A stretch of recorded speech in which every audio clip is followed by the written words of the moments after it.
اتنی تعداد میں اگر دل لگائیں گے تو زندگی بدلے گی. یہاں سے صرف عدد لیا گیا، تعداد. وقال موسیٰ لأخیہ ہارون اخلفنی فی قومی وأصلح ولا تتبع سبیل المفسدین. اور جب موسیٰ علیہ السلام جا رہے تھے اپنے قوم کو چھوڑ کر، جب اللہ تعالیٰ نے بلایا پہاڑ پر، حضرت موسیٰ علیہ السلام جب جا رہے تھے تو حضرت ہارون علیہ السلام، یہ حضرت موسیٰ علیہ السلام سے 3 سال بڑے ہیں. حضرت موسیٰ علیہ السلام کے بڑے بھائی تھے حضرت ہارون، 3 سال بڑے ہیں عمر میں. تو ان کو نائب بنا کر گئے، ان کو نائب بنا کر گئے حضرت موسیٰ علیہ السلام، اور ان کو نصیحت کر رہے. آج کل ایک بات جو ہے عوام میں بہت زیادہ مشہور ہو گئی، حالانکہ وہ بالکل بے بنیاد اور غلط بات ہے، کہ حضرت موسیٰ علیہ السلام یہ اللہ تعالیٰ سے بات کرنے کے لیے چلے گئے اپنے قوم کو چھوڑ کر. تو حضرت موسیٰ علیہ السلام نے گویا دعوت کا کام چھوڑ دیا، جس کی وجہ سے ان کے قوم کے 5,88,000 لوگ نعوذ باللہ گمراہ ہو گئے. یہ بات بالکل غلط ہے، یہ جو چل رہی ہے عوام میں، یہ بالکل بے بنیاد اور غلط بات ہے. کیونکہ یہ قرآن کی آیت سے، قرآن کی کئی آیتیں ہیں اس پر جس سے سمجھ میں آئے گا کہ یہ بات غلط ہے. یہاں دیکھیں ایک تو اس کی وجہ وہ بات غلط ہونے کی کہ حضرت موسیٰ علیہ السلام نے دعوت چھوڑ دی اور دین کا کام چھوڑ کر چلے گئے. یہ بالکل غلط بات ہے. کیوں؟ اس لیے کہ حضرت موسیٰ علیہ السلام تو حضرت ہارون کو نائب بنا کر جا رہے ہیں. حضرت موسیٰ علیہ السلام حضرت ہارون کو نائب بنا کر جا رہے ہیں. وقال موسیٰ لأخیہ، موسیٰ علیہ السلام نے اپنے بھائی حضرت ہارون سے کہا اخلفنی فی قومی، تم میرے قوم میں میرے نائب رہو، واصلح، اور اصلاح کرتے رہنا، ولا تتبع سبیل المفسدین، اور فساد مچانے والوں کے راستے پر مت چلنا. تو ایک تو اس وجہ سے کہ حضرت موسیٰ علیہ السلام نائب بنا کر جا رہے ہیں حضرت ہارون کو. اب ظاہر سی بات ہے حضرت ہارون علیہ السلام کو نائب بنا کر گئے تو دعوت کہاں چھوٹی.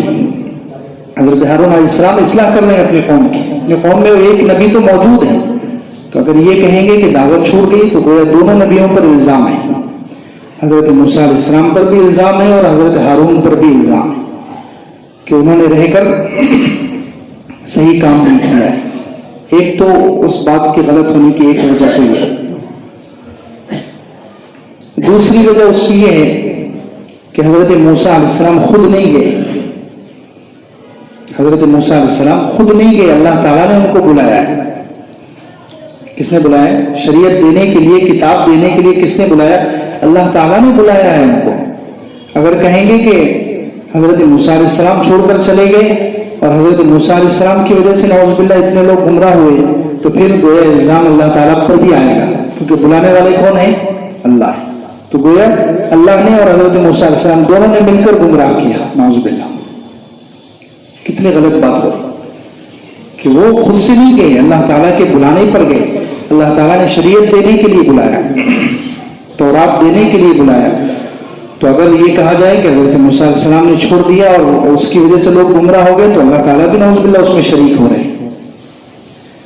پھر تیسری وجہ وہ بات غلط ہونے کی کہ پہلے پارے میں گزرا، حضرت موسیٰ علیہ السلام نے اپنے قوم سے کہا وَإِذْ قَالَ مُوسَىٰ لِقَوْمِهِ يَا قَوْمِ إِنَّكُمْ ظَلَمْتُمْ أَنفُسَكُمْ بِاتِّخَاذِكُمُ الْعِجْلَ. حضرت موسیٰ علیہ السلام نے ایک مرتبہ اپنے قوم سے کہا کہ میرے قوم، تم نے اپنے آپ پر ظلم کیا ہے بچڑے کی پوجا کر کے. حضرت موسیٰ علیہ السلام کیا کہہ رہے ہیں؟ تم نے، یا قوم انکم ظلمتم انفسکم، تم نے اپنے آپ پر ظلم کیا ہے باتخاذکم العجل، بچڑے کو معبود بنا کر. انہوں نے بچڑے کی پوجا کر لی تھی. اب یہاں پر حضرت موسیٰ علیہ السلام کس کو قصوروار بتلا رہے ہیں؟ قوم کو. حضرت موسیٰ علیہ السلام کس کو دوشی ٹھہرا رہے ہیں؟ قوم کو کہہ رہے ہیں، بنی اسرائیل کو، کہ تم نے اپنے آپ پر ظلم کیا ہے بچڑے کی پوجا کر کے، بچڑے کو معبود بنا کر. اگر خدا نہ خواستہ یہ سمجھ لیا جائے کہ حضرت موسیٰ علیہ السلام کے جانے کی وجہ سے لوگ مرتد ہوئے تو یہ تو کتنا خطرناک بات ہو رہی ہے کہ حضرت موسیٰ علیہ السلام گویا خود جو کام خود قصور کیا اور وہ الزام قوم پر ڈال دیا، اور اللہ تعالیٰ نے بھی اس کو قرآن میں نقل کیا. تو گویا اللہ تعالیٰ نے بھی الزام لگایا بنی اسرائیل پر اور حضرت موسیٰ علیہ السلام نے بھی الزام لگایا نعوذ باللہ بنی اسرائیل پر، حالانکہ ان کا قصور نہیں تھا. ایسی بات نہیں ہے، قصور ان کا ہے. حضرت موسیٰ علیہ السلام کا کوئی قصور نہیں ہے اور حضرت ہارون علیہ السلام کا بھی کوئی قصور نہیں ہے. یہ بے بنیاد بات ہے جو چل رہی ہے. تو حضرت موسیٰ علیہ السلام جب جا رہے تھے تو اپنے بھائی کو نائب بنا کر جا رہے ہیں. وقال موسیٰ لأخیہ ہارون اخلفنی فی قومی. موسیٰ علیہ السلام نے کہا اپنے بھائی سے ہارون اخلفنی فی قومی، ہارون تم میرے نائب بن جاؤ اپنے قوم میں، وَأَصْلِحْ اور اصلاح کرنا.